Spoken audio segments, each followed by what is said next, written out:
मुझे समझ में नहीं आ रहा है कब तक चलेगा ये सब।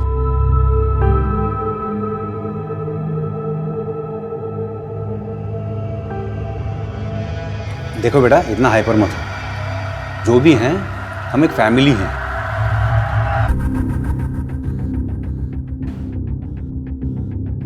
अरे आप लोग डिनर कर रहे हैं? मुझे बुलाया नहीं, मैं तो रूम में ही थी। वाह, यमी लग रहा है खाना तो। पास करेंगे?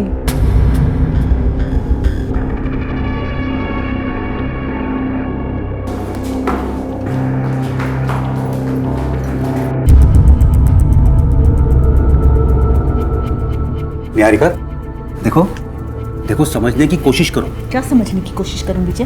क्या समझने की कोशिश करूं? विजय 1.5 साल हो चुका है, कितना इंतजार करूं? हाँ, ये सब करना था तो ये सगाई क्यों की? क्यों दी अंगूठी मुझे? तोड़ दो ना सगाई। शट अप निहारिका, ये क्या बात कर रही हो तुम? मैंने तुम्हें कहा था मुझे थोड़ा और वक्त दो करके। उनको खाने पे भी नहीं बुलाया। अरे लेकिन चुपचाप बैठ के हम सब लोग खाना खा लेते तो क्या भी कर जाते हैं। ऐसे उनके सामने उठ के जाने की कोई जरूरत नहीं थी। और डैड, उन्होंने क्या बिगाड़ा है? उनको तो कम से कम उनको तो छोड़ दो यार। समझ में नहीं आता कि ये घर है कि चिड़ियाघर है। अच्छा, तो अगर ये चिड़ियाघर लगता है तो चले क्यों नहीं जाते यहाँ से? किसी ने बांध के रखा है तुम्हें? एक तो मेरे पापा के पैसों पे पल रहे हो तुम, और ऊपर से बकवास भी कर रहे हो। हर चीज में प्रॉब्लम होती रहती है तुम्हें तो। पता नहीं क्या चाहते हो। शिवानी, तुम समझती क्यों नहीं हो यार? एक बात को तो तुमको गुस्सा क्यों आता है हर बात?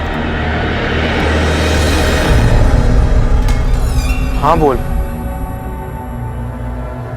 मैं जानता हूं कि तुम मेरे साथ हो, लेकिन अब इन दोनों को बर्दाश्त करना बहुत मुश्किल होगा। लगता है ये तमाशा मुझे ही खत्म करना होगा।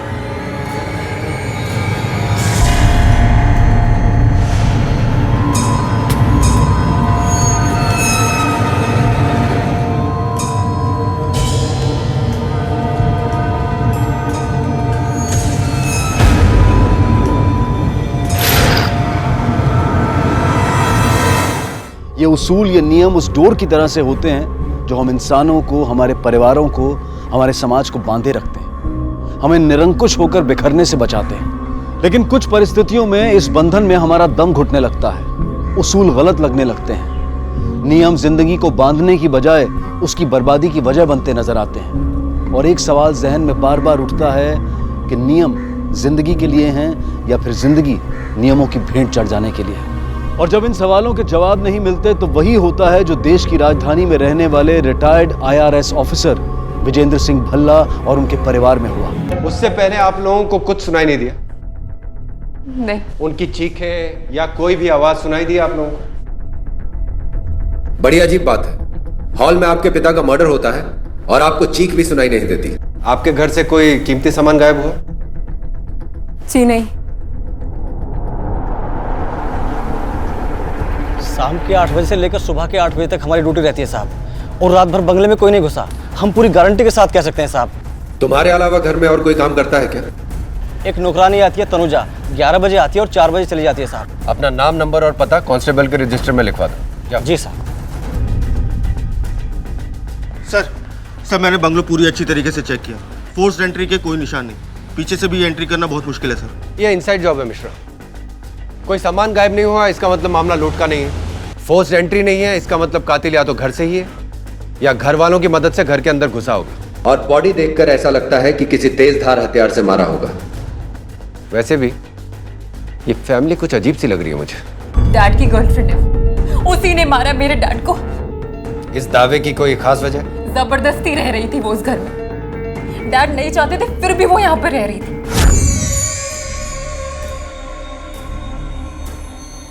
तुम अमल होगे और तुम शिवानी होगी, है ना? पर आप कौन है? लगता है विजय ने तुम लोगों को मेरे बारे में नहीं बताया। मैं निहारिका हूँ। मैं तुम्हारे पापा की मंगेतर हूँ और अब से मैं तुम सबके साथ ही रहने वाली हूँ। लो, विजय भी आ गए। निहारिका, यहाँ कैसे? डैड, आप इन्हें जानते हैं? मैंने इन्हें हम दोनों के बारे में सब कुछ बता दिया है। How dare you! तुम्हारी यहाँ आने की हिम्मत कैसे हुई?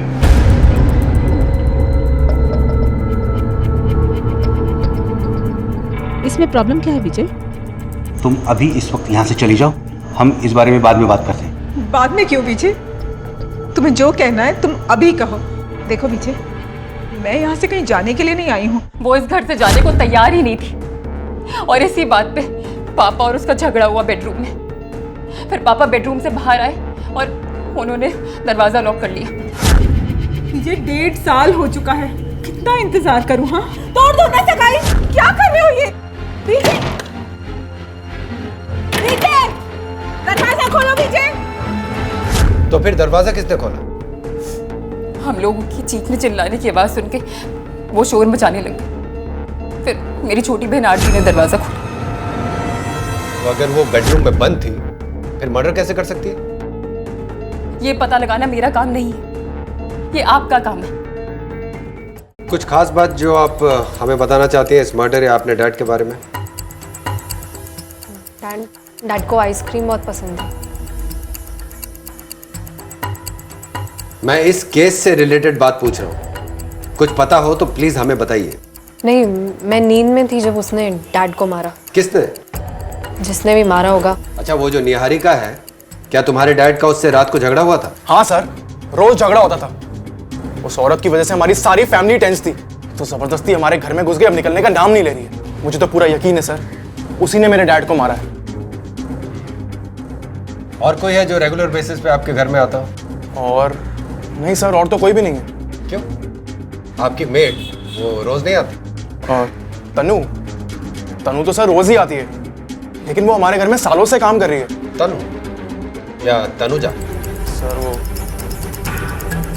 किसी पे शक है आपको?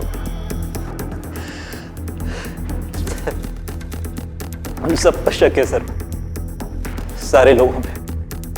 मेरी वाइफ शिवानी, आरती और कुलपी, तीनों नफरत करते थे सर उनसे। सब चाहते थे कि वो मर जाए। सबको नफरत थी सर। इस नफरत की कोई खास वजह? सबकी अपनी वजह है सर। मेरी वाइफ शिवानी के 50 अफेयर्स हैं, आरती ड्रग एडिक्ट है और कुलपी बाप के पैसों पे ऐश करना चाहता है। इसी बीच निहारिका जी आ गई और सबको उनके रिश्ते के बारे में भी पता चल गया था। सब लोग इनसिक्योर हो गए थे सर, ये तीनों के तीनों, कि कहीं प्रॉपर्टी के ऊपर से उनका हक ना चला जाए। सर, निहारिका जी को होश आ गया है।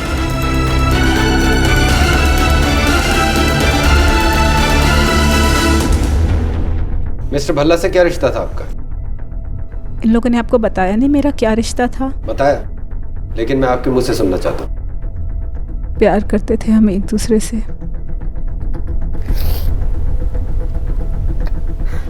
6 महीने पहले मंगनी हुई थी हमारी। तो आप लोगों ने अभी तक शादी क्यों नहीं की? विजय अपनी बच्चों की मर्जी के बिना शादी नहीं करना चाहते थे। आई एम सॉरी, पर आप तो बिना शादी किए ही इनके साथ इनके घर में रह रही हैं। हाँ इंस्पेक्टर, मैंने सोचा कि अगर मैं यहाँ इनके साथ रहने लगूंगी तो बच्चे मुझे समझ पाएंगे, मुझे जान पाएंगे, मुझे अपना लेंगे और शादी के लिए हाँ कर देंगे। उससे पहले कि कुछ भी होता।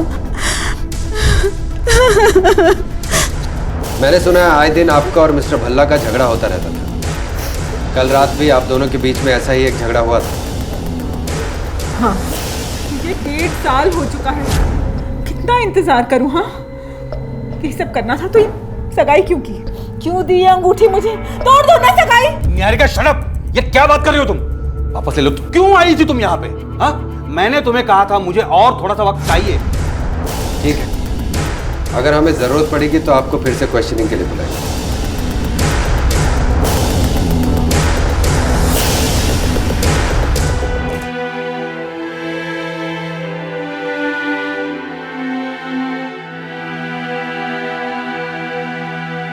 सर, मौत की सही वजह तो पोस्टमार्टम की रिपोर्ट के आने के बाद ही पता चलेगी। एक काम करो, इस फैमिली की कंप्लीट इंक्वायरी करो।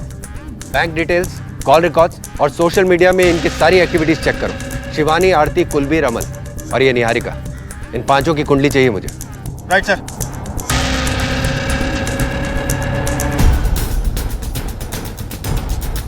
एक्सक्यूज मी, ये शिवानी भल्ला आपके जिम में आती है ना?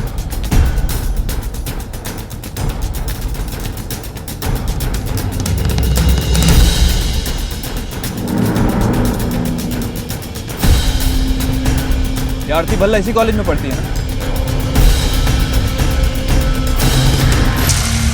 एक इंपॉर्टेंट इन्फॉर्मेशन हाथ लगी है। भल्ला फैमिली की मेट तनुजा लापता है, उसका फोन भी नहीं लग रहा है सर। भल्ला से उसका पता पूछो और जाकर चेक कर। Right sir.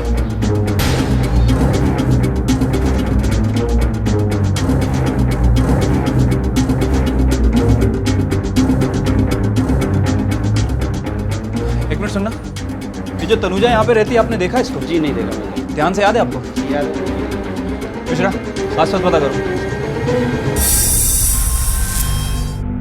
सर, इस तनुजा के बारे में अभी तक कुछ पता नहीं चला है। इसका और इसके पति दोनों का ही फोन स्विच ऑफ है।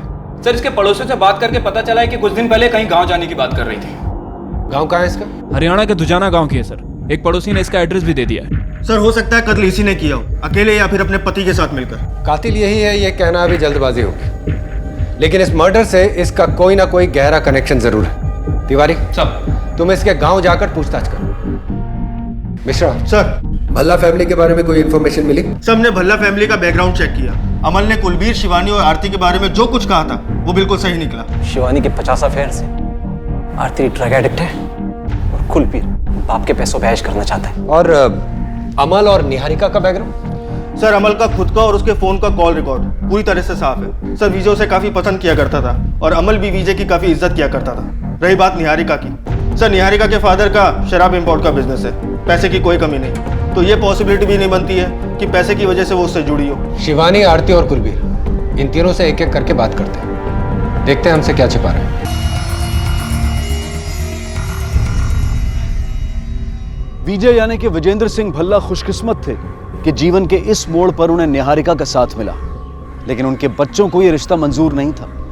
तो क्या उनका और निहारिका का यह रिश्ता उनकी मौत की वजह बना, या फिर उनकी मौत से उनके बच्चों को होने वाला फायदा इसका कारण था? दोनों ही सूरतों में यह सवाल था कि आखिरकार वो कौन था जिसने इस हत्या को अंजाम दिया था। वो शिवानी, कुलबीर या आरती में से कोई एक था, या फिर विजेंद्र सिंह भल्ला के तीनों ही बच्चों ने मिलकर अपने पिता के खिलाफ ये साजिश रची थी, या फिर ये सब भल्ला परिवार की उस घरेलू नौकरानी तनुजा का काम था जो घटना के बाद से ही अपने पति के साथ फरार थी। पुनीत बजाज, निशांत भारद्वाज, सारथी शर्मा, इनको जानती हैं? ये सब आपके एक्स बॉयफ्रेंड्स के नाम हैं, और इन दिनों आप जिसके साथ घूम रही हैं उसका नाम है प्रशांत सरपाल। मेरी पर्सनल लाइफ का इस केस से कोई कनेक्शन नहीं है। कनेक्शन है या नहीं ये देखना मेरा काम है। आपका काम है पूछे हुए सवालों का सही सही जवाब देना। बताइए, आपके इन अफेयर्स के बारे में आपके डैड को पता था? बोलिए। हाँ, उन्हें पता था। आओ ना, बहुत जल्दी लगता है। What the hell? अरे क्या है? पापा, पापा मेरी बात सुनो। पापा चुप कर तू। प्लीज। जानता है ना ये शादीशुदा है, इसके बाद भी तू ये सब कर रहा है? पापा मेरी बात सुनो। अंदर चल, निकल। मेरे पापा को ये लगता था कि मैं कैरेक्टरलेस औरत हूँ। मैं ईमान से बिल्कुल शादी नहीं करना चाहती थी, लेकिन मेरे पापा ने मुझे जबरदस्ती उससे शादी करने पे मजबूर किया। हो सकता है अपनी इस नफरत के चलते आपने ही अपने डैड को मार दिया। हाँ, नफरत तो मैं उनसे बहुत करती थी, लेकिन मुझ में हिम्मत नहीं थी उन्हें मारने की, तो बस मैं उनके मरने का इंतजार कर रही थी। तो फिर किसके नाम करने वाले थे अपनी आधी प्रॉपर्टी? जी वो गुस्से में मुंह से निकल गया था। और पीनी है पी लो यार, फर्क नहीं पड़ता मुझे। सर, आपको कैश में पेमेंट करना पड़ेगा सर। लगता है आपके बैंक ने आपके कार्ड को ब्लॉक कर दिया सर। तेरा दिमाग खराब हो गया क्या? जाके दोबारा ट्राई कर। सर, बार बार ट्राई किया लेकिन नहीं हो रहा है sir. Shut up and get lost.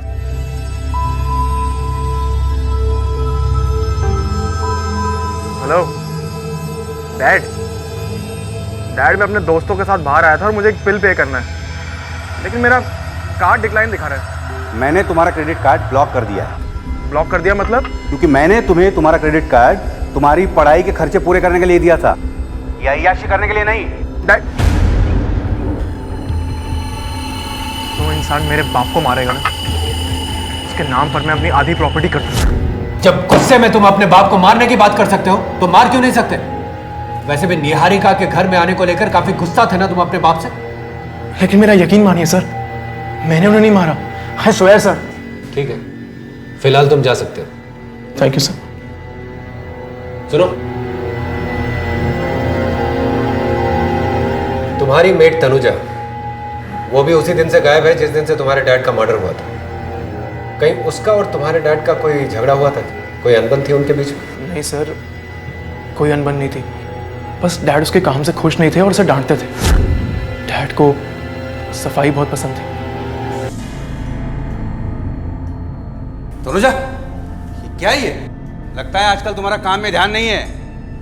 इतने सालों से हमारे यहाँ काम कर रही हो, उसका मतलब ये नहीं है कि मैं तुम्हें यहाँ से निकाल नहीं सकता। नहीं सर, गलती हो गई। अगली बार ऐसा कुछ नहीं करूंगी, ध्यान रखूंगी। ध्यान रखो। ठीक है, जाओ। Thank you sir.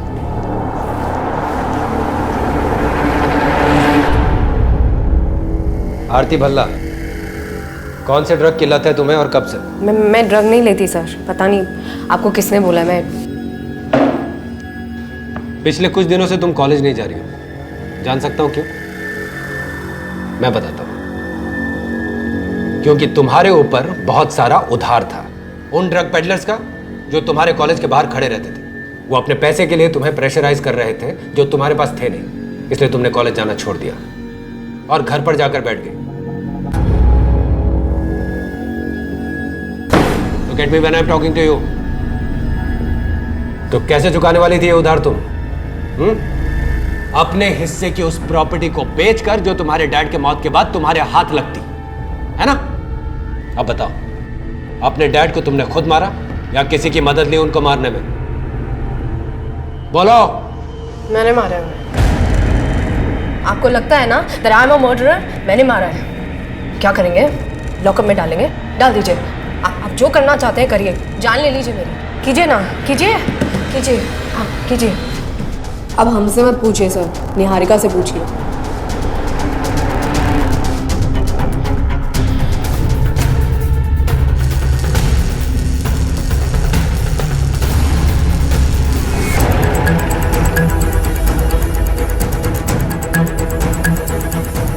ये तनुजा और उसका पति यहीं आए ना?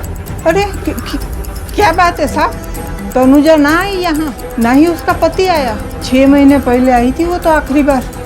सर अंदर तो कोई भी नहीं है। क्या बात है सर? कुछ नहीं। वैसे आप कौन है? माँ हूँ मैं उसकी। ठीक है, चलो।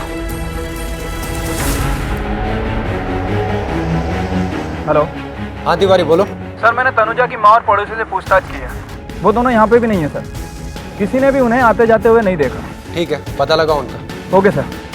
ये तनु और उसके पति का सर्च इंटेंसिफाई करो। न्यूज़पेपर्स में फोटो दो, खबरियों को अलर्ट करो और पोस्टर्स लगवाओ उनके। Okay sir.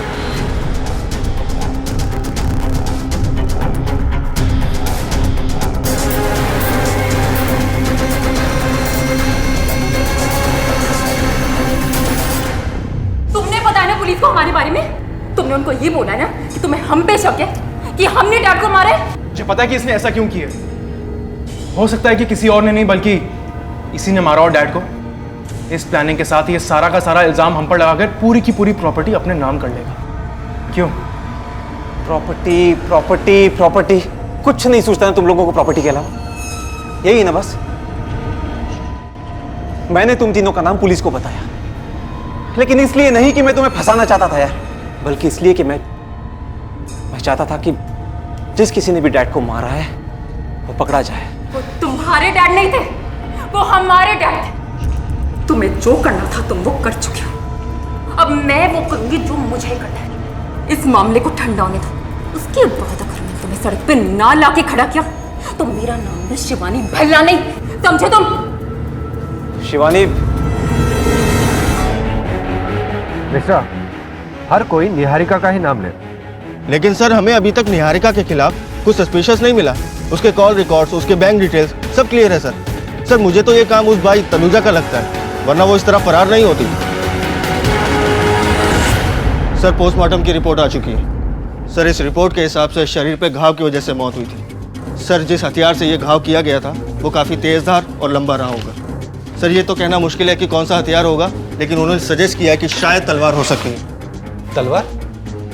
लेकिन मिश्रा, कातिल तलवार जैसे हथियार का इस्तेमाल क्यों करेगा, जो ना तो इतनी आसानी से मिलता है और ना ही उसे कहीं लाना ले जाना आसान होता है। यही बात तो मेरी समझ में नहीं आ रही सर, कि कातिल चाकू जैसी छोटी चीज को छोड़कर तलवार जैसी बड़ी चीज को लेकर निकलने का रिस्क क्यों लेगा? यानी या तो कातिल और तलवार पहले से ही घर में मौजूद थे, या फिर घर में उनका कोई मददगार मौजूद था जिसने उस कातिल को घर के अंदर आने में मदद की और बाद में घर से बाहर जाने में भी मदद की। लेकिन मिश्रा, ये जो कोई भी हो, प्रोफेशनल किलर नहीं हो सकता। ये हो सकता है कि वो तलवारबाजी में माहिर हो या तलवार जैसे हथियार को लेकर कॉन्फिडेंट हो। मिश्रा, हमारे लिए बहुत जरूरी हो गया है कि हम तनुजा और उसके पति को ढूंढ निकालें। साथ ही साथ ये भी पता करो कि भल्ला फैमिली में कोई तलवार चलाना जानता है या किसी ने कभी तलवार खरीदी है, या फिर उनका कोई भी रिश्तेदार या दोस्त जिसका तलवार से कोई कनेक्शन है। Okay sir. तलवार? लेकिन मेरे घर में तलवार क्यों होगी? अच्छा, मैं बता रही हूँ आपको इंस्पेक्टर, यहाँ पर कोई तलवार नहीं है। कांस्टेबल इधर देखो। मैं आपको बता रही हूँ यहाँ पर कुछ भी नहीं है इस घर में। कांस्टेबल इधर देखो, अच्छे से देखो। विजेंद्र सिंह भल्ला के कत्ल की धीमी गति से आगे बढ़ती जांच में अचानक एक मोड़ आया। पोस्टमार्टम और फोरेंसिक एक्सपर्ट्स ने अपनी रिपोर्ट में मर्डर वेपन के तलवार होने का अंदेशा जताया और इस अंदेशे ने इस केस के फैले हुए जांच के दायरे को समेटकर छोटा कर दिया, क्योंकि तलवार का इस्तेमाल आम नहीं था। हत्या के लिए इस हथियार को वही शख्स चुन सकता है जो इसे चलाना जानता हो या फिर इसे चलाने का आदी हो, यानी कि कोई तलवारबाज। और अब पुलिस को सिर्फ इस तलवारबाज तक पहुंचना था, जो कि भल्ला परिवार का ही कोई सदस्य हो सकता था या फिर इस परिवार के किसी सदस्य का कोई साथी। हाँ भाई, इस शहर में जितने भी तलवारबाज हैं या जिनका भी वास्ता तलवार से पड़ता है, उन सबके मुझे नाम चाहिए, और वो भी जल्दी।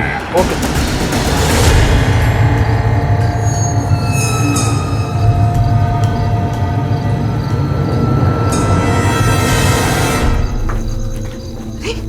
ये क्या चल रहा है? मेरा सामान, मेरे कपड़े।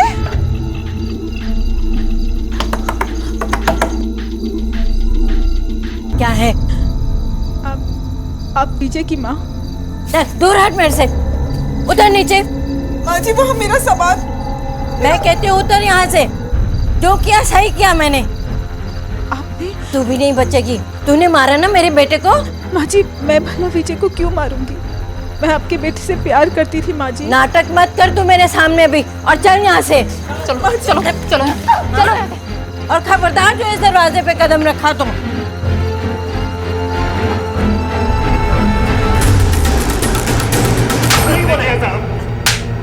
चल सच सच बता, तलवार और तनुजा कहाँ है, वरना तेरे बदन से चमड़ी उधेड़ दूंगा। कौन सा तलवार साहब? साहब मैंने किसी को नहीं मारा साहब। जिस दिन मैं घर से निकला था साहब, उस दिन तन्नू काम से लौटी नहीं थी। उसके बाद क्या हुआ मुझे कुछ भी नहीं मालूम साहब। झूठ बोलता? तू और तन्नू साथ में गायब हुए थे, पड़ोसियों को बोल के गए कि गांव जा रहे हो, लेकिन गांव नहीं गए। मोबाइल फोन भी ऑफ थे तुम लोगों के। क्यों? साहब मैं तन्नू के साथ भागा ही नहीं था, तन्नू को छोड़कर भागा था साहब। एक दूसरी औरत से मुझे प्यार हो गया था, तो मैंने तन्नू को बिना बोले उस औरत के साथ भाग गया साहब। और उससे बचने के लिए मैंने अपना मोबाइल नंबर चेंज कर दिया ताकि वो मुझे ढूंढ ना पाए साहब। उसके बाद क्या हुआ मुझे कुछ भी नहीं मालूम साहब, कसम खा के कहता हूँ साहब। मिश्रा सर, इसकी तब तक धुलाई करो जब तक ये तनुजा का पता ना बता दे। Okay sir. साहब कुलबीर को क्यों नहीं पूछते साहब? क्या बोला? साहब कुलबीर का तन्नू के साथ चक्कर चल रहा है। कुलबीर? मिश्रा, इसकी गर्लफ्रेंड से पूछताछ करो कि ये जो कुछ भी कह रहा है सच कह रहा है कि नहीं। Okay sir. और कुलबीर को बुलाओ जरा थाने पे। Right sir.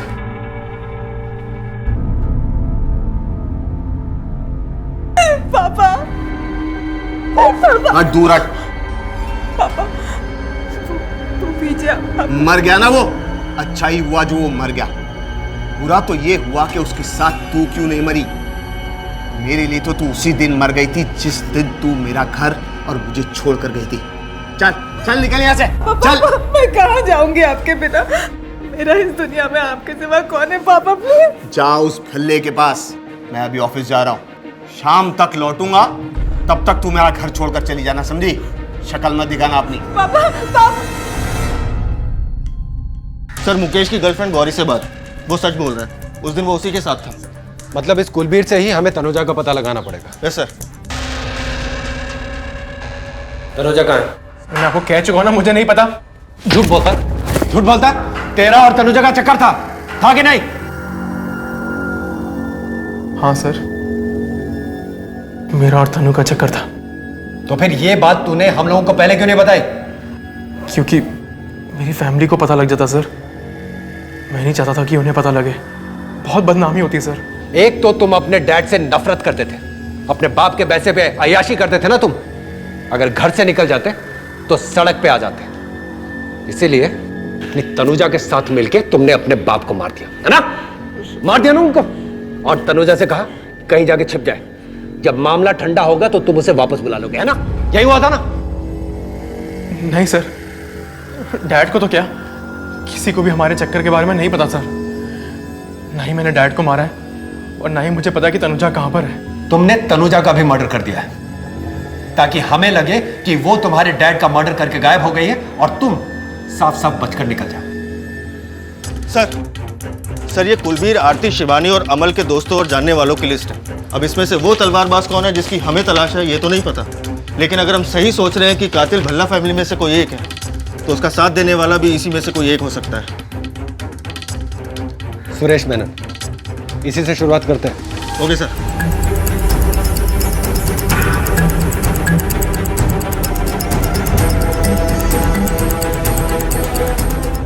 शिवानी और आरती के जो गड़े मुर्दे हमने अब तक उखाड़े हैं, उससे हमें मर्डर का कोई स्ट्रॉन्ग कनेक्शन नहीं मिला। शिवानी के एक्स्ट्रा मैरिटल अफेयर्स के बारे में उसके डैड जान चुके थे और उसे जायदाद से बेदखल करने के बारे में कह रहे थे।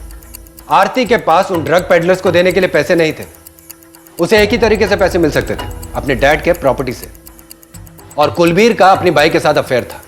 मिस्टर भल्ला की मौत से इन तीनों की प्रॉब्लम्स तो सॉल्व हो ही रही थी, साथ साथ बहुत सारा पैसा और अपने अपने तरीके से जिंदगी जीने की आजादी मिल रही थी। हो सकता है सर, लेकिन सर मुझे नहीं लगता कि इनमें से किसी ने भी कभी तलवार को पकड़ा भी होगा। इतना सटीक वार मुश्किल है सर। इस मामले में एक और इंसान तो शामिल है मिश्रा, लेकिन सवाल यह उठता है कि उस तलवारबाज को ढूंढे कहां से? हेलो, हाँ ओके सर। निहारिका,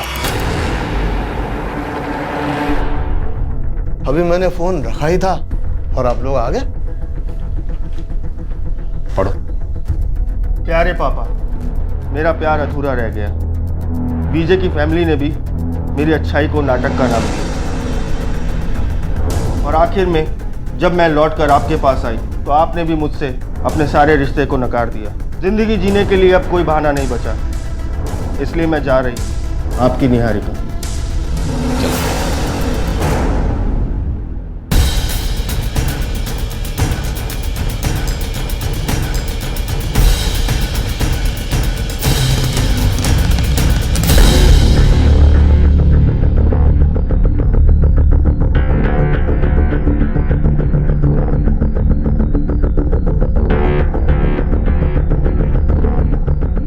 हाँ सर, ये मैडम को तो मैंने ओखला ब्रिज पे छोड़ा था आधा घंटा पहले। ओखला ब्रिज? जी सर।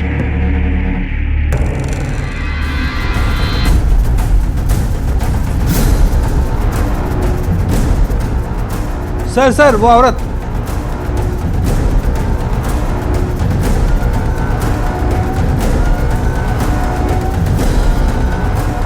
क्यों बचाया आप लोगों ने मुझे? मर जाने दिया होता। आप जानती हैं ना, आत्महत्या करना कानूनन जुर्म है।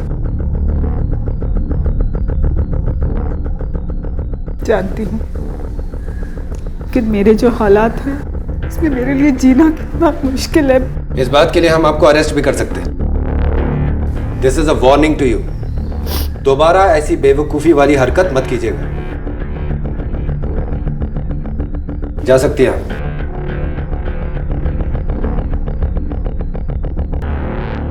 मिस्टर सर, नजर रखो इस पर। Okay sir.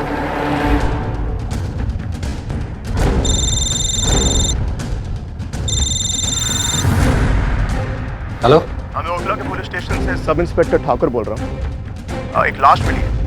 क्या?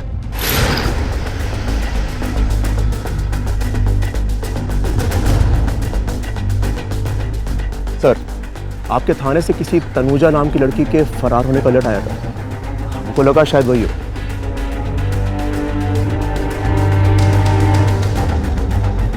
इसकी गर्दन पर भी किसी धारदार हथियार से वार किया गया है मिश्रा, और अगर ऐसा है तो हो सकता है कि यह भी उसी तलवारबाज का काम हो।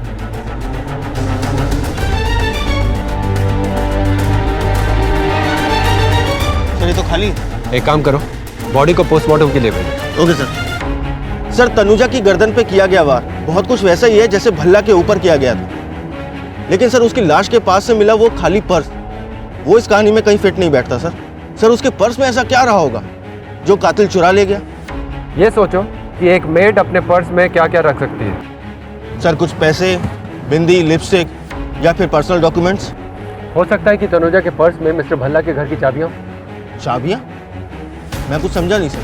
तनुजा बरसों से मिस्टर भल्ला के घर में काम करती थी, तो जाहिर है कि उसके पर्स में मिस्टर भल्ला के घर की चाबियों का एक सेट तो होगा ही। मुझे लगता है तनुजा का मर्डर मिस्टर भल्ला के घर की चाबियों के लिए ही हुआ है।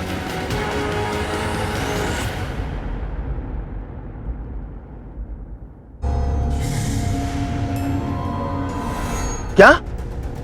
कहाँ? ठीक है, तुम हॉस्पिटल पहुंचो, हम वहीं आ रहे हैं। ओके सर, कांस्टेबल का फोन था जिसको हमने निहारिका के पीछे लगाया था। देखिए निहारिका जी, हमारे लिए यह जानना बहुत जरूरी है कि वो आदमी कौन था जिसने आप पर हमला किया। आप जानती थी उसको? देखा था आपने उसको? मैं तो अपनी गाड़ी का दरवाजा खोल रही थी, पता नहीं वो आदमी कहाँ से भागते हुए आया, और उसके अलावा मुझे कुछ भी याद नहीं। ठीक है, आप अपना ख्याल रखिएगा। चलो, पहले विजय, फिर तनुजा और अब निहारिका, इन तीनों का आपस में कनेक्शन है। इन तीनों मामलों में हथियार एक ही है, तलवार, और मुझे लगता है कि इन तीनों का हमलावर भी एक ही। हेलो, हाँ ओके सर, एक इन्फॉर्मेशन है सर। प्रियांशु मित्तल नाम का एक आदमी है, कराटे एकेडमी चलाता है सर। इस एकेडमी में तलवार चलाना भी सिखाया जाता है और ये खुद भी तलवार चलाने में माहिर है। पता लगाओ इस आदमी का भल्ला फैमिली के किस मेंबर से संबंध है।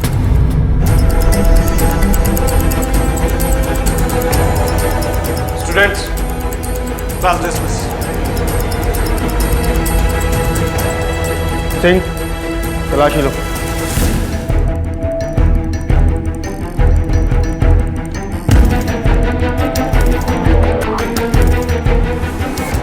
मिस्टर प्रियांशु, आपसे कुछ सवाल पूछने हैं।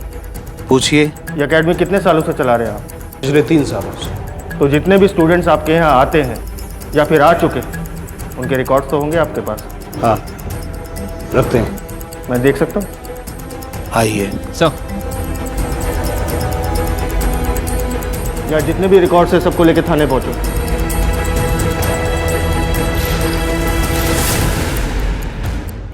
तुम्हारी तलवार तो हमें मिली गई, अब फोरेंसिक से भी ये जल्दी ही पता चल जाएगा कि उसमें फिंगरप्रिंट्स और ब्लड इंप्रेशन किसके हैं। तो तुम खुद बोलोगे या हम बुलवाएं? हाँ, मैंने मारा, उसकी मेड को भी। किसके कहने पे मारा? वो चेहरा पसंद नहीं। और निहारिका पे अटैक क्यों किया तुमने? ऐसे दो लोगों की जान ले ली और मजाक लग रहा है तेरे को? मजाक लग रहा है तुझे? हाँ सर, 3 साल पहले शिवानी इस प्रियांशु के एकेडमी की स्टूडेंट थी सर। पूछताछ में पता चला कि शिवानी का इसके साथ भी चक्कर था। तुम्हें तलवारबाजी सीखने की क्या जरूरत थी? तलवार? मुझे तलवार नहीं चलानी आती। झूठ बोल रहे हो। प्रियांशु मित्तल को जानती हो? हाँ जानती हूँ, मेरा बॉयफ्रेंड पुनीत उसकी कराटे एकेडमी में था। हम रिलेशनशिप में थे और पापा के डर से मैंने वो कराटे क्लासेस ज्वाइन की थी। प्रियांशु मित्तल ने मिस्टर भल्ला और तनुजा का कत्ल किया है और उसने ये बात कन्फेस की है। हमें पूरा यकीन है कि वो अकेला नहीं था। असली कातिल तक तो हम जल्दी ही पहुंच जाएंगे, इसलिए तुम्हारी अगर कोई भी बात झूठी निकली तो वो तुम्हारे लिए अच्छा नहीं होगा। सर समझ नहीं आता शिवानी के अलावा ऐसा कौन हो सकता है जो प्रियांशु का दोस्त हो और भल्ला का दुश्मन। ये जरूरी नहीं है मिश्रा कि वो उसका कोई दुश्मन ही हो, दोस्त भी तो हो सकता है। पर ऐसा कौन हो सकता है सर? निहारिका।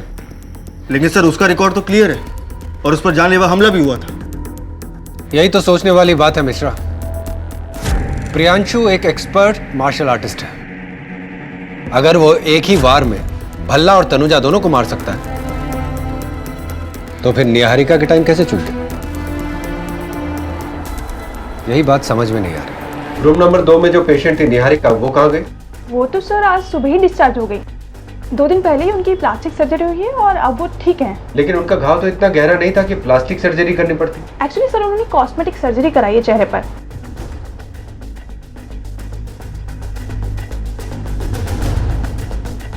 उन्होंने डॉक्टर आहूजा से अपॉइंटमेंट कब ली? Just a second.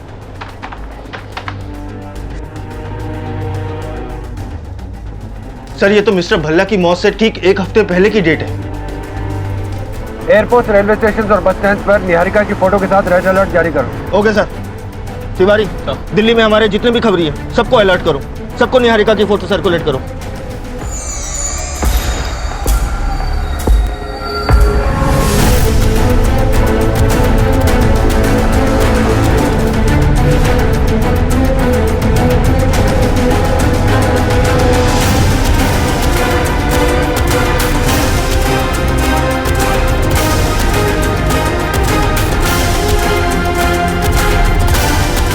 तुम जानते हो कि तुम्हारा खेल अब खत्म हो चुका है, इसलिए तुम्हारी भलाई इसी में है कि तुम सब सच सच बता दो। तुम्हारे कहने पे प्रियांशु ने भल्ला को मारा था ना?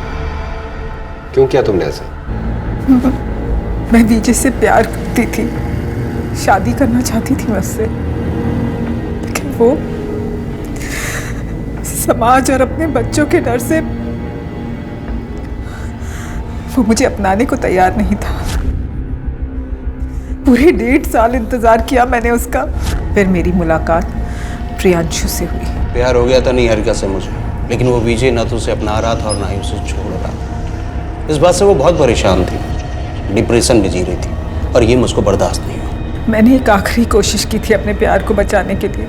अपना घर छोड़कर, अपने डैड से लड़कर मैं उसके घर जा पहुंची। सोचा था वो मेरा साथ देगा, लेकिन वो भी अपने बच्चों की तरह मुझे बेइज्जत करने लगा। तभी मेरा प्यार उसके लिए गहरी नफरत में बदल गया। मैंने सोच लिया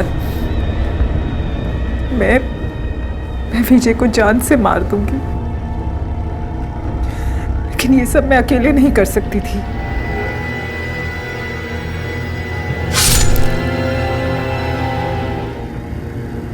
और तनुजा को क्यों मारा? विजय के घर की चाबियों के लिए?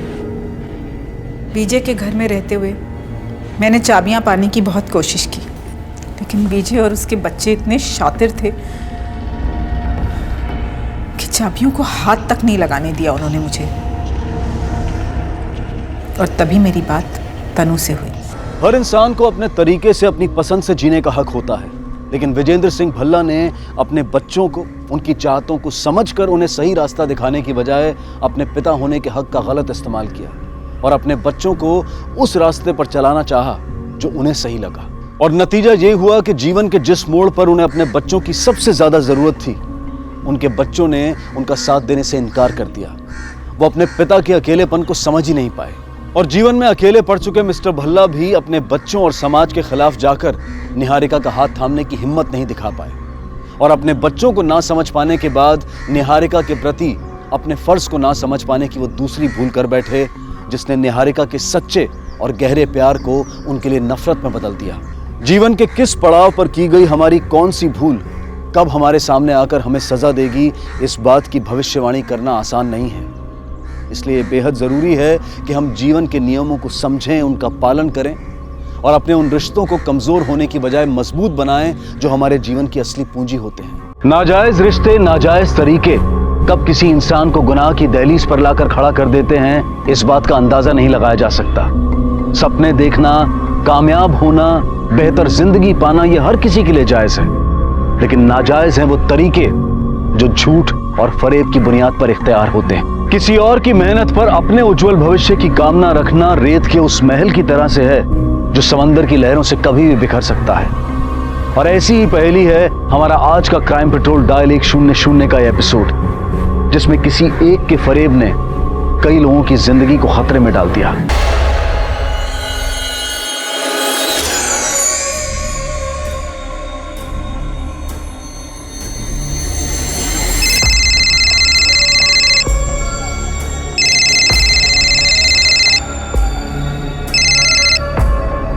हेलो मुकेश गडकरी।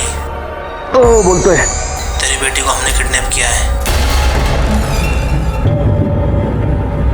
फटाफट 2 करोड़ भेज, नहीं तो तेरी बेटी के टुकड़े करके भेजता हूँ।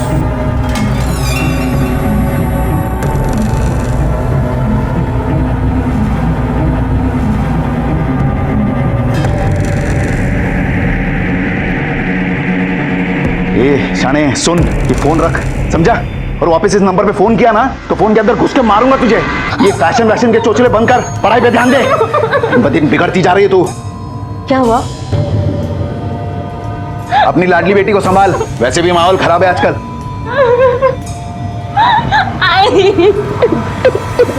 एक तरफ मुंबई के एक बहुत बड़े लैंड ब्रोकर मुकेश गडकरी को लगातार फोन आ रहे थे कि उसकी बेटी को किडनैप कर लिया गया है, लेकिन उसकी इकलौती बेटी उसकी आंखों के सामने थी।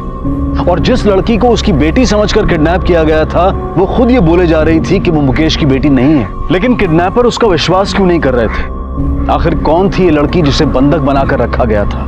क्या वो वाकई में मुकेश गडकरी की बेटी थी या नहीं? और दूसरी तरफ था एक बच्चा जो बंद कमरे में अकेला तड़प रहा था और कोई उसकी देखभाल करने वाला नहीं था। आखिर ये माजरा क्या था और ये तीनों लोग आपस में किस तरह से जुड़े हुए थे?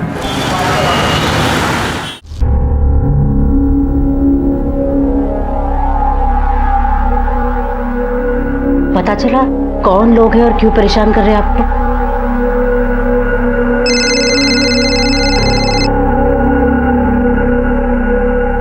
हेलो, आप प्लीज इन्हें पैसे दे दो, प्लीज, वरना ये लोग मुझे जान से मार देंगे।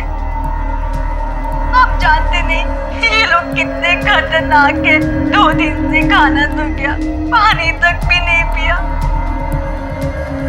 ए शाने, सुना ना तूने? ए शाने, तू जो भी है ना सुन, ये नाटक बंद कर। तू एक पैसा नहीं मिलेगा तेरे को, तेरे बाप की हराम की कमाई नहीं है, मेरी मेहनत का पैसा ही है। और एक बात सुन, अगर फिर से फोन किया ना तो जहां है ना वहीं पर। साला पागल साला। देखिए, मुझे लगता है आपको इसे सीरियसली लेना चाहिए। मैं ये नहीं कह रही कि आप पैसे दे दो, पर अगर वो अपनी बेटी नहीं है तो किसी और की बेटी तो है, उसकी जान खतरे में है, हमें पुलिस में इन्फॉर्म कर देना चाहिए।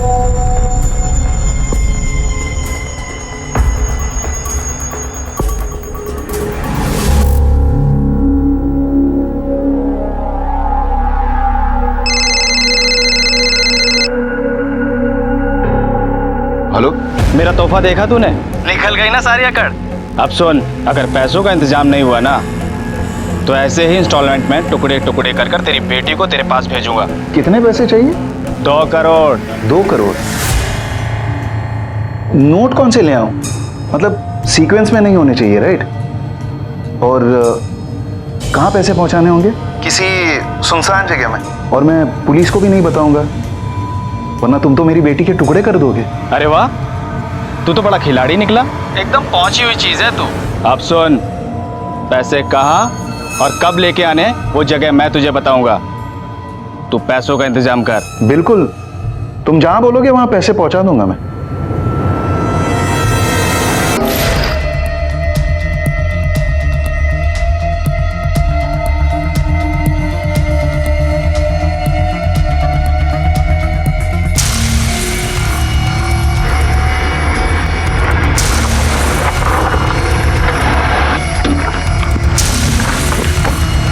पैसे लाया? दे जल्दी। मेरी बेटी तुम दोनों के पास है ना? क्यों रे, तेरे को डाउट है क्या? नहीं, मुझे तो कोई डाउट नहीं है, पर शायद तुम दोनों को है, वही दूर करने आया हूं। मतलब?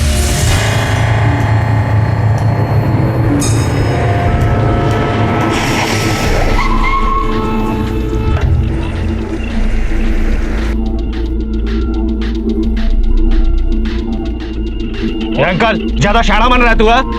जानता नहीं तो हम लोग को अभी। ए, तुम लोग क्या है तुम लोग? बढ़ देगा, डाल देगा, डाल देगा, बोलता है ना मैं, डाल देगा। आगे नहीं बढ़ने का।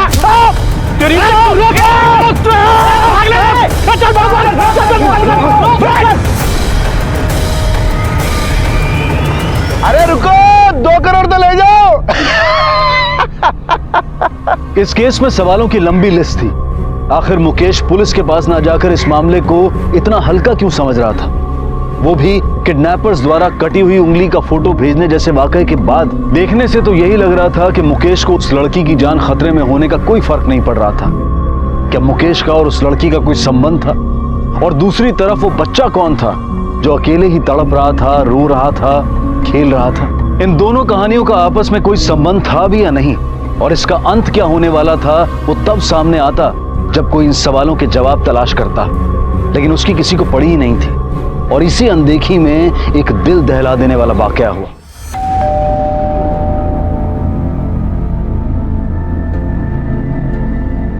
मुकेश गडकरी? हाँ, मेरे पापा हैं। उनका कुरियर आया हुआ है।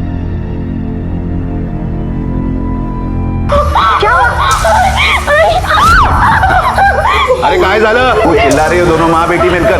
वही मर गया क्या जो?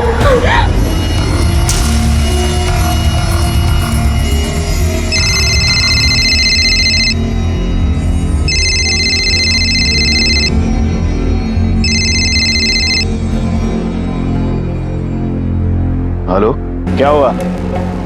सांप सूंघ गया तेरे को? अरे तूने ही मजबूर किया है सब करने को मेरे को। देख, तेरे को पहले मैं फोटो भेजा था ना उंगली का, तेरे को समझा नहीं, इसलिए पार्सल करके मैंने तेरे को डायरेक्ट उंगली भेज दिया। अभी भी सुधर जा, पैसे भेज फटाफट, नहीं तो अगली बार मुंडी भेजूंगा, समझा?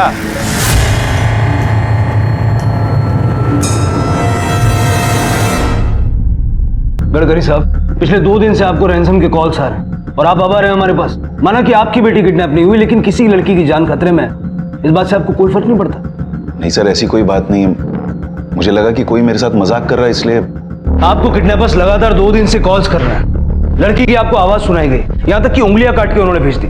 तब भी आपको ये लगता है कि वो मजाक कर रहे हैं। अगर आपकी खुद की बेटी होती तब भी आपको ये लगता कि मजाक कर रहे हैं। आपकी लापरवाही की वजह से एक लड़की की जान खतरे में। Do you understand? सॉरी साहब, पर मैंने इतना सब कुछ सोचा नहीं। यही प्रॉब्लम है, ज्यादातर लोग अपने जिम्मेदार नागरिक होने का फर्ज नहीं निभाते।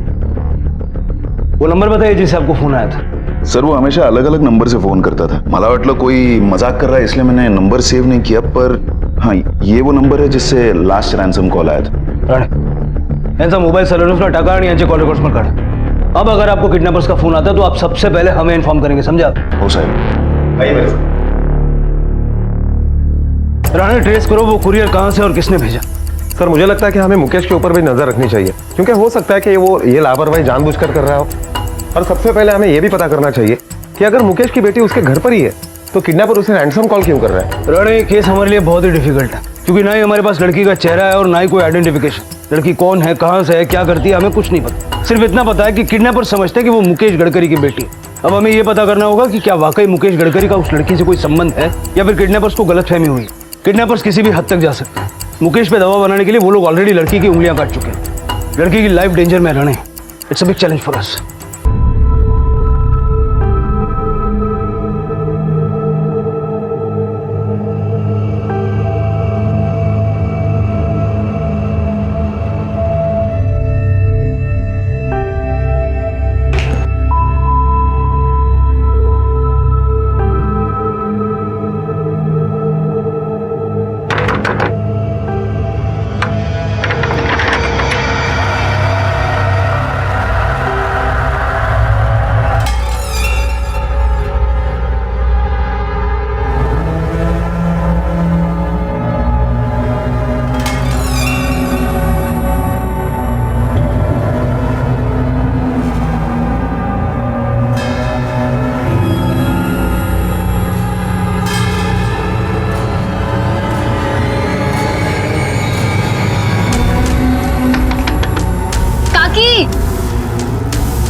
निशा, काकी, आपने मिथिला को देखा क्या?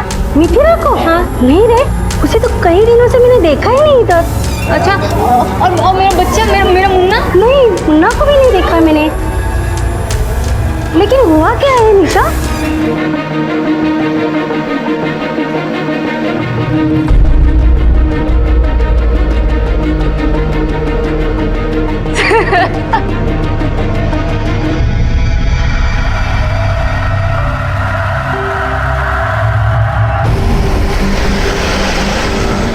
ये पार्सल तुम्हारे सेंटर से कुरियर किया गया है? जी सर। जिस आदमी ने ये पार्सल भेजा, क्या तुम उसे पहचानते हो? सर ऐसा तो मैं नहीं कह सकता है, क्योंकि यहाँ पे दिन में 1000 लोग आते कुरियर करने।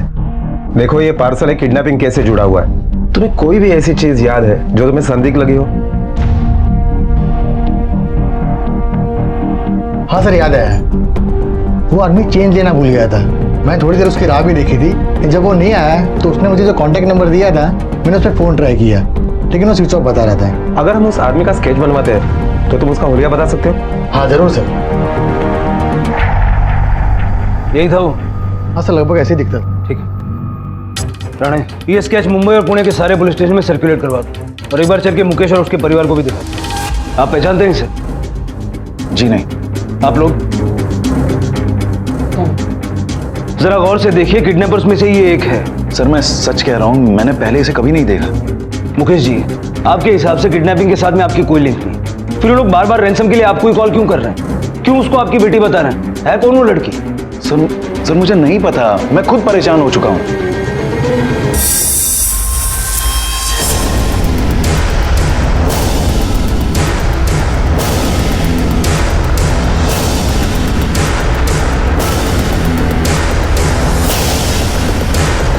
क्या वो वाकई उसकी बेटी थी, या फिर वो किडनैपर्स की किसी बड़ी गलतफहमी का शिकार हुई थी?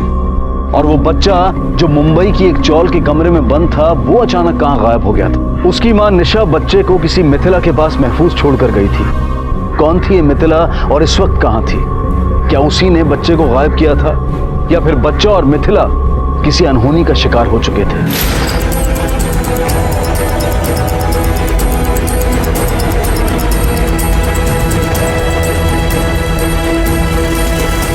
मुकेश गडकरी को रैंसम कॉल तूने किए थे ना? कौन गडकरी साहब? मैं किसी गडकरी को नहीं जानता साहब। मैं बीवी बच्चे वाला आदमी हूँ। ये किडनैपिंग मैं क्यों करूंगा साहब?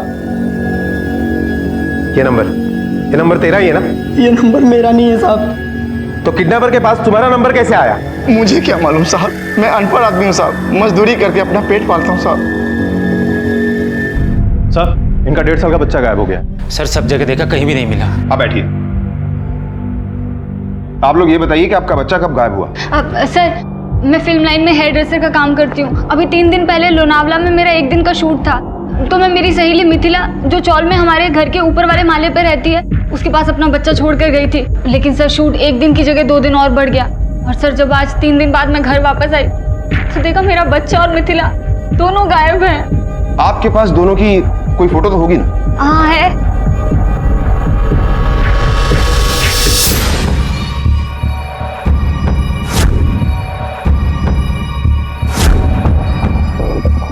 कहीं ऐसा तो नहीं कि आपके बच्चे को मिथिला ने किडनैप किया? आप लोगों के पास कोई रैंसम की कॉल तो नहीं आई ना? सर, हमारे बच्चे को अगवा करके किसी को क्या मिलेगा? हम कोई अमीर आदमी नहीं है। वो तो मुन्ने को बहुत प्यार करती थी। बाबू, ये देखो मौसी क्या लाई। ये देखो कपड़े भी लेकर आई हूँ। पागल है क्या तू? हाँ, इतना खर्चा करने की क्या जरूरत है? ओफो, मेरे और बाबू के बीच में कुछ मत बोलो। सर, मिथिला तो मुन्ने को अपने बच्चे की तरह मानती थी। आप तो शूटिंग पे थे, लेकिन आप कहाँ थे? सर, मैं अपनी कंपनी के काम से बड़ौदा गया था। मैंने इसे बोला मैं वापस आ जाता हूँ। इसने बोला नहीं, बच्चे को मिथिला संभाल लेगी, और मैं इसकी बात मान गया। सर, मेरे बच्चे को और मिथिला को ढूंढ दीजिए। अगर मेरा बच्चा नहीं मिला तो मैं मर जाऊंगी। आप फिक्र मत कीजिए, हम जल्दी ढूंढ निकालेंगे।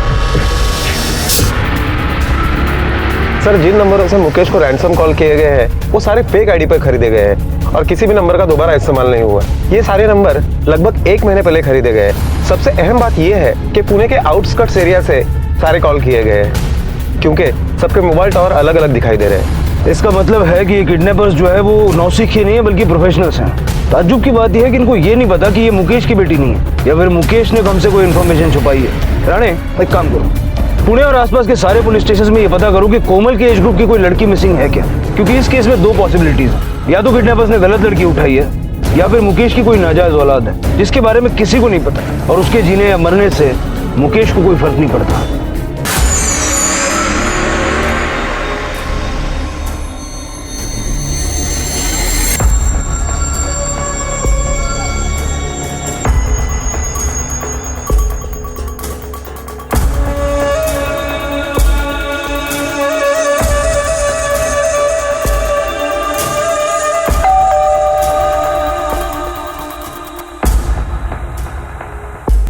मधुरा कहाँ है? ऐसा तो किसी को नहीं देखा साहब, पर पता करता हूँ मैं इसके बारे में। जल्दी कर ले अब्दुल, लड़की अभी भी उनके कब्जे में है। हाँ साहब। सर, हमने पूना और उसके आसपास के सभी पुलिस स्टेशन में इंक्वायरी की, लेकिन 3 दिन पहले कोमल के एज ग्रुप की किसी भी लड़की की कोई मिसिंग कंप्लेंट दर्ज नहीं है। मुकेश की इंक्वायरी में कुछ सामने आया? सर, उसके कॉल रिकॉर्ड हमने दोबारा से चेक किए। किडनैपर के अलावा मुकेश की कॉल रिकॉर्ड में ज्यादातर उससे बिजनेस से रिलेटेड ही कॉल्स किए गए। पर हाँ, एक हेमा नाम की औरत का नंबर मिला है जिस पर मुकेश की अच्छी खासी आउटगोइंग और इनकमिंग कॉल्स है। हेमा?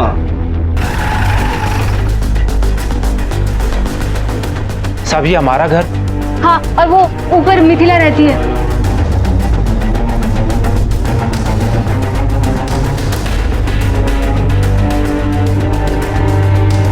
तावड़े साहब, इस घर की अच्छी तरह से तलाशी लो।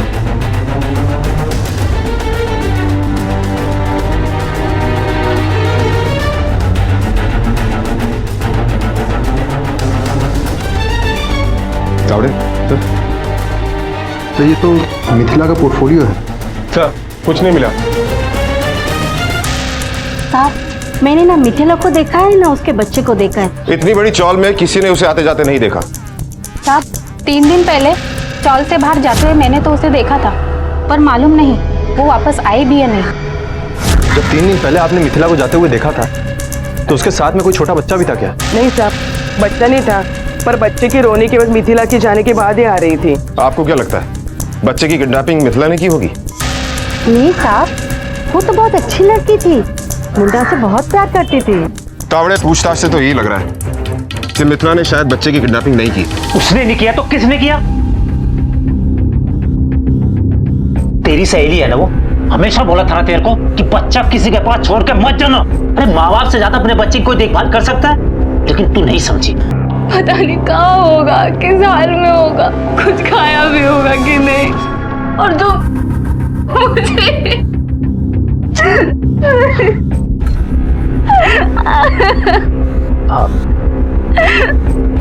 मिस्टर गडकरी, ये हेमा कौन?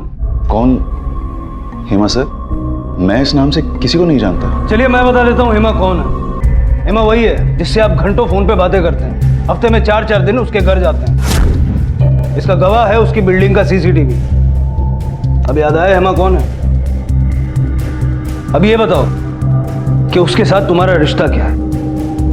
सर, हम दोनों के बीच संबंध है, मतलब हमारी शादी नहीं हुई, पर वो मेरी बीवी की तरह ही है। उससे तुम्हें एक बेटी भी है। कहीं तुम्हारी यही बेटी तो किडनैपर्स के पास नहीं है? सोसाइटी के डर से तुम ये कबूल नहीं करना चाहते। तुमने ये बात हमसे भी छिपाई, क्योंकि ये बेटी तुम्हारी जिए या मरे तुम्हें कोई फर्क नहीं पड़ता। भाई साहब, फर्क पड़ता है। मैंने चेक भी किया, मधुरा सेफ है लोनावला में अपने हॉस्टल में, और वो सिर्फ 12 साल की है। सर, हमने क्रॉस चेक किया, मुकेश सच बोल रहा है। उसकी बेटी मधुरा लोनावला के एक हॉस्टल में ही है, उसकी उम्र 12 साल की है। सर, हमने अपने तरीके से भी मुकेश से पूछताछ की, लेकिन कुछ खास हाथ नहीं लगा। मैं सच बोल रहा हूँ, हेमा और मेरी बेबी कालिंदी के अलावा मेरी जिंदगी में कोई दूसरी औरत नहीं है साहब, और कोमल और मधुरा ही मेरी बेटियां हैं। खरा सांगतो साहब, सच बोल रहा हूँ मैं। तो फिर वो लड़की कौन हो सकती है जिसे किडनैपर्स ने मुकेश की बेटी समझ के उठा ली? मुकेश से उसका क्या लेना देना? सर, लेकिन प्रॉब्लम ये है कि हमारे पास ना ही उसकी कोई पहचान है, ना ही उसके बारे में कोई जानकारी, जिसके बिना पर हम उसे ढूंढ सकें। अब अगर आपको किडनैपर्स का फोन आता है तो उनसे कहिए कि आपको उनकी हर शर्त मंजूर है, और उनसे कहिएगा कि इस बात की तसल्ली के लिए कि लड़की ठीक है, लड़की का एक वीडियो बना के भेजें, जिससे उसकी तलाश करने के लिए हमें उस लड़की का चेहरा मिल जाए। ओ साहब। Okay, thank you. सर, जिस लड़की की मिसिंग कंप्लेंट दर्ज हुई है उसका आइडेंटिफिकेशन हो गया है।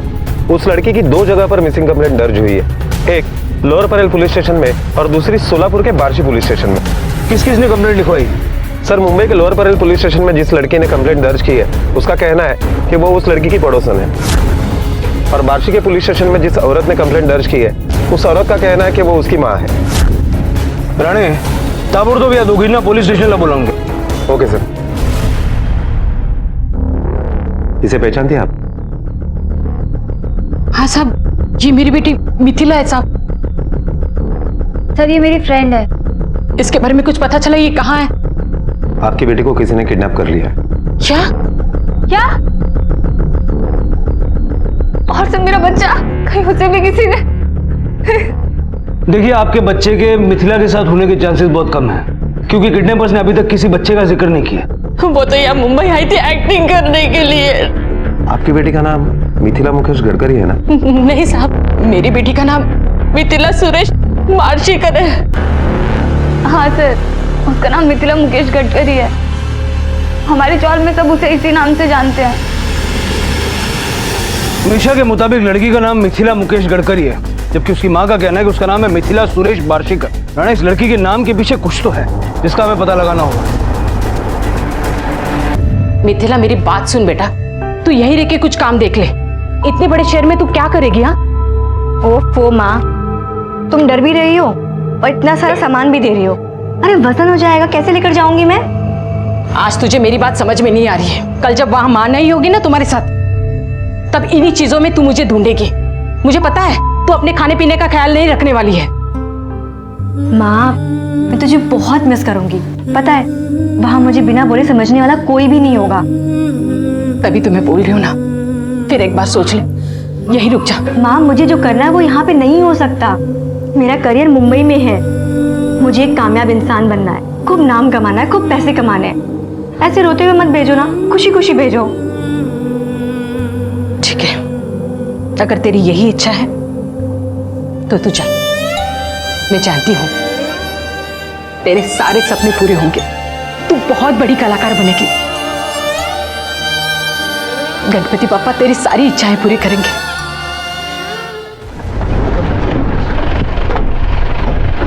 हाँ साहब, ये लड़की मिथिला मुकेश गडकरी के नाम से मेरे यहीं पे रहती थी भाड़े से। सब ये मेरा घर है, यहीं पे रहती थी वो सब। और ये देखिए, ये एग्रीमेंट जो है ना भाड़े का, उसमें यही नाम है। ये मिथिला लड़की कैसी है? सब बड़े बाप की औलाद है, कैसी रहेंगी? थोड़ी लापरवाह है और भाड़ा भी टाइम से नहीं देती थी, लेकिन मैंने उसको कभी कुछ बोला नहीं। क्यों? सब मुकेश गडकरी की लड़की है, बड़ा आदमी है वो। इस लड़की को पहचानते हो? हाँ, ये तो मिथिला है, यहीं पर रहती है। पूरा नाम क्या है उसका? का मिथिला मुकेश गडकरी है। मुकेश गडकरी इतना बड़ा आदमी होने के बावजूद उसकी बेटी ऐसे एरिया में रह रही है। आप लोगों ने उसे पूछा क्यों नहीं? बड़े आदमी के चौथले साहब, सुना है कुछ फिल्म में काम कर रही है, उसमें गरीब का रोल मिला है उसको। गरीब आदमी कैसे रहता है ये देखने के लिए इधर आइए साहब। हाँ सर, मिथिला को सबसे पहले चांस मैंने ही दिया था। अमीर बाप की बेटी थी, कास्ट करते समय बोली कि उसका बाप थोड़ा बहुत फाइनेंस कर देगा। मैंने भी सोचा कि उसके बाप के पैसे से पिक्चर बना लेंगे, लेकिन कहाँ सर, वो तो मेरे पैसे लेकर भाग गई। सर, ये मिथिला तो खुद एक फ्रॉड निकली। किसी बड़े आदमी का नाम इस्तेमाल करके उसकी बेटी बनकर ये लोगों को बेवकूफ बना रही है। लेकिन उसने ये नहीं सोचा कि ये खेल उसे कितना महंगा पड़ सकता है। हो सकता है कि किडनैपर को भी यही लगा हो और इसीलिए उसने उसे उठा लिया और रैंसम कॉल गडकरी को करने लगा। अजीब बात यह है कि मिथिला और निशा के बच्चे के गायब होने की किसी को भनक तक नहीं लगी। सर, मेरे गले से एक बात नहीं उतर रही है कि मिथिला यूं ही मुकेश गडकरी का नाम यूज नहीं करेगी। मुझे तो लगता है इन दोनों में जरूर कोई संबंध है। मुकेश गडकरी क्यों? शहर में और भी तो बड़ी हस्तियां हैं। वहिनी, मिथिलाने तुम्हाला मनी ऑर्डर पाठवली आहे। हे घ्या, याच्यावर अंगठा लावा।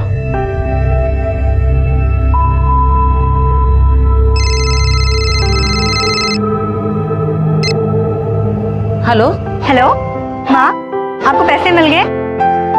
हाँ बेटा, मिल गए। ये मेरी पहली कमाई है। माँ, आपको जो भी अच्छा लगे ना, आप इन पैसों से ले लेना, ठीक है? ठीक है बेटा, तू हमेशा ऐसे ही खुश रहे। मैं चाहती हूँ कि तू बहुत बहुत तरक्की करे। मेरा आशीर्वाद हमेशा तेरे साथ। अपना ख्याल रखना। आप भी ध्यान रखना। सर, सुशीला साहब, मेरी बेटी का कुछ पता चला? देखिए, अभी तक तो कुछ पता नहीं चला, लेकिन आप चिंता मत कीजिए, जल्दी पता चल जाएगा। आप किसी मुकेश गडकरी को जानती है? मुकेश गडकरी? कांदिवली ठाकुर कॉम्प्लेक्स में रहते हैं। जमीन खरीदवाना बिकवाना वो काम करते हैं, ब्रोकर है। हाँ साहब, मैं जानती हूँ उनको। मैं 10-12 साल पहले मुकेश साहब के यहाँ काम करती थी साहब। 2 साल मैंने उनके यहाँ काम किया है, लेकिन मेरे मर्द ऑफ होने के बाद मैं गाँव वापस चली गई। मिथिला तब कितने साल की थी? 10-11 साल की होगी साहब। इसका मतलब है कि मिथिला ने बचपन में ही मुकेश गडकरी का नाम, उसकी इज्जत और उसका रुतबा देखा था, जिसका उसने फायदा उठाना चाहा जब वो एक्ट्रेस बनने के लिए मुंबई आई। लेकिन उसकी यही सोच उसको भारी पड़ गई, क्योंकि बाकी लोगों के साथ साथ किडनैपर्स ने भी यही समझ लिया कि वो मुकेश गडकरी की बेटी है।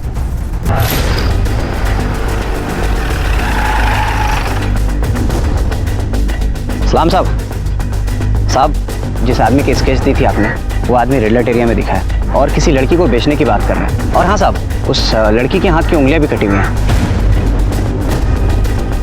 सलाम साहब। इसका मतलब है कि किडनैपर्स को पता चल गया कि मिथिला मुकेश गडकरी की बेटी नहीं है और अब वो मिथिला को बेच के जितना पैसा हाथ लगे कमाना चाहते हैं। राणे तैयारी करो, अब की बारी लोग बचने नहीं चाहिए। Okay sir. तुम्हारी चौल की एक औरत निशा का बच्चा गायब है। तुम्हारी दुकान चौल के एंट्री पर है। क्या तुमने किसी को बच्चा ले जाते हुए देखा है क्या? नहीं साहब, ऐसा कुछ नहीं देखा, मगर साहब उसको एक बार जरूर खटकी है। कौन सी बात? वो निशा की पड़ोसी है ना, उर्मिला काकू, उनका कोई बच्चा नहीं है। वो दिन वो बच्चे का सामान, डायपर, खाने पीने की चीजें लेकर गई। तभी मैंने उससे पूछा ये किसके लिए, तभी मुझे वो बोली मेरे बेटी के बच्चे के लिए, जबकि साहब उसकी बेटी कई महीनों से यहाँ आई नहीं है।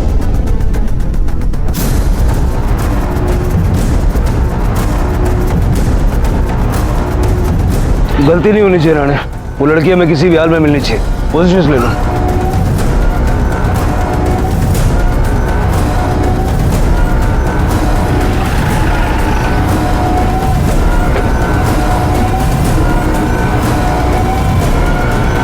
चाहिए सर।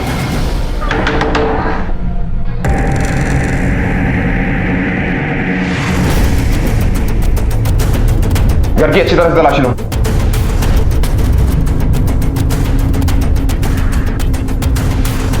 उठाओ इन सबको। सर, ये खिलौने मिले। चल बता, बच्चे को कहाँ छुपाया है? साहब, कौन सा बच्चा और आप किस बच्चे की बात कर रहे हैं? साहब मैं कुछ समझा नहीं। चावड़े, चल समझा इसे। ये देख तेरे कॉल रिकॉर्ड। सुरेश मिश्रा नाम के आदमी से तू लगातार बात करता है। जानता है ना वो क्रिमिनल है, चाइल्ड ट्रैफिकिंग के केस में वो वांटेड है। और जब से निशा का बच्चा गायब हुआ है तब से तो उस वांटेड सुरेश मिश्रा से लगातार टच में है। अब आगे की कहानी तो खुद बताएगा, क्योंकि अगर हम तेरे से पूछेंगे तो बड़ा अफसोस होगा तुझे बाद में। बोल।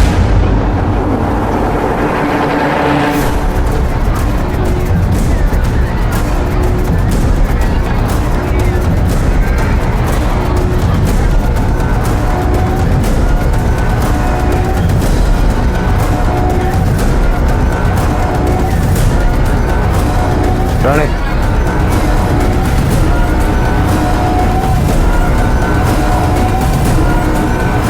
ए, रुक। शक्ल देगा इसकी। कौन है तू? तेरे को क्या मतलब? पुलिस। अरे साहब, ये यहीं की लड़की है, अभी अभी कस्टमर के पास से ही वापस आई है। हाँ साहब। चेहरा बाबा इसे।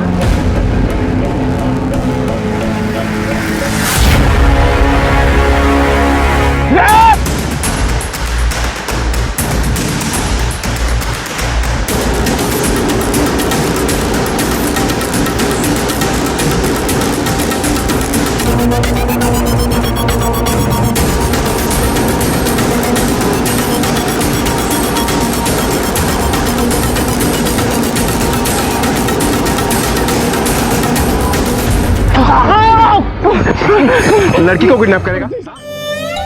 मिथिला, मिथिला, किसी को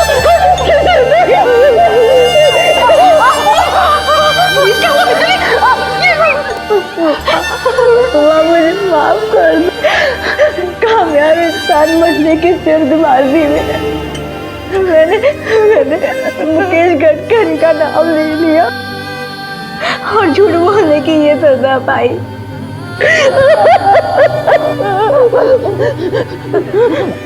मिथिला, जिसने तुम्हें किडनैप किया था उसे जानती हो?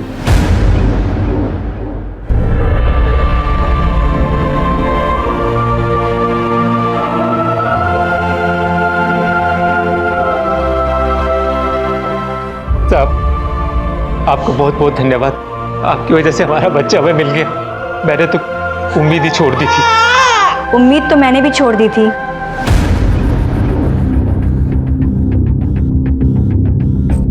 मिथिला, पर वो कहते हैं ना, उम्मीद पे दुनिया कायम है। और आपको थैंक यू नहीं, सॉरी बोलना चाहिए। मैंने मिथिला को उठाया था। वो तो तेरी बीवी की सहेली थी ना, तुम्हारे घर में मदद करती थी, तुम्हारा बच्चा संभालती थी, फिर क्यों किया तूने ऐसा? क्योंकि वो मुकेश गडकरी की बेटी थी। मुझे लालच आ गया था जल्दी पैसा कमाने का, इसलिए उस दिन मुझे मौका मिला और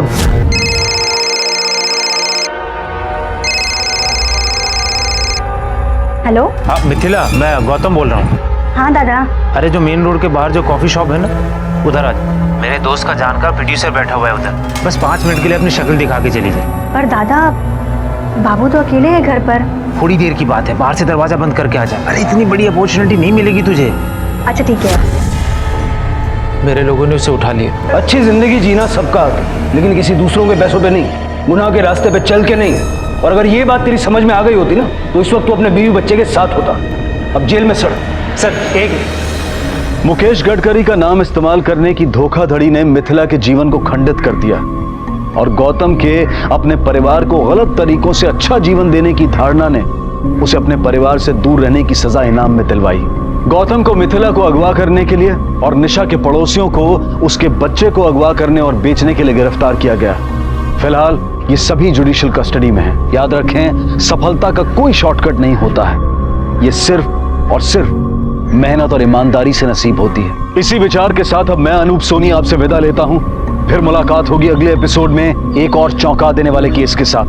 तब तक अपना और अपने परिवार का ख्याल रखें और देखते रहें क्राइम पेट्रोल डायल 100। सबक एक को, सीख हम सबको। जय हिंद। क्राइम पेट्रोल के और भी दिलचस्प कहानी देखने के लिए हमारे चैनल को सब्सक्राइब करें और बेल आइकॉन दबाना न भूलें।